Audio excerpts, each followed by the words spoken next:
Ngano, na sila nuclear warhead. Kung wala, hilom sila. Because they cannot threat any country if you do not have military power. So, shut up. You idiots.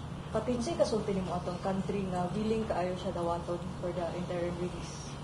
Kung kinsa man itong nasod, thank you in advance for accepting my father. If ever that will happen. But still, kung wala man, since kung nisugot na ka, I will not forget this. Positive taan ning kuan karon mayor nga ma-approve yun sa paboranta sa kanino sa interim release sa ICC. Honestly, akong tanaw manggod,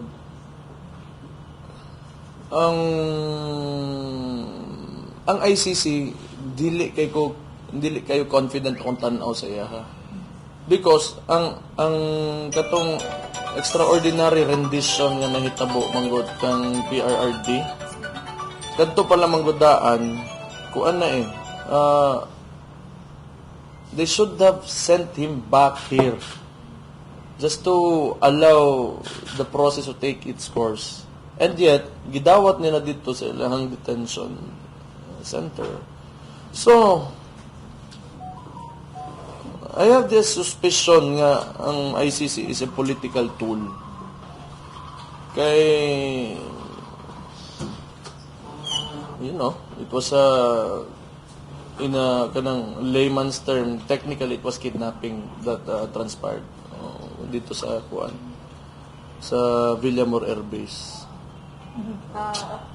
Subay pa ni Mayor ang One Sambayan na coalition against sila ani they warned the nation kung kinsa mo tong possible mudawat kay FPRD na this is betrayal of justice and so on and so forth. Kinsa man na sila?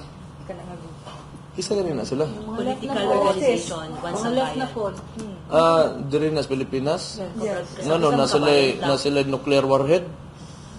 Kung wala, hilom sila. Because they cannot threat any country if you do not have military power. So, shut up. You idiots. Pati kini si Franz Castro and Attorney Colvin Harris, they're so against with kaning interim release request. Kontra sa politika. Muna sila mga pulos. Ito banha lang.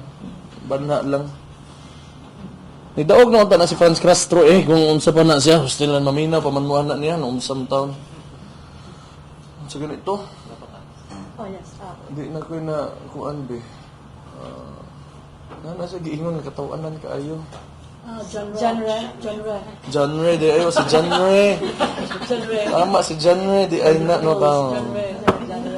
John Ray ni nga dagana ba nimong nahibaw anday? Sikot man gay. Ganang okay, sagdi lang ana mo gina sila.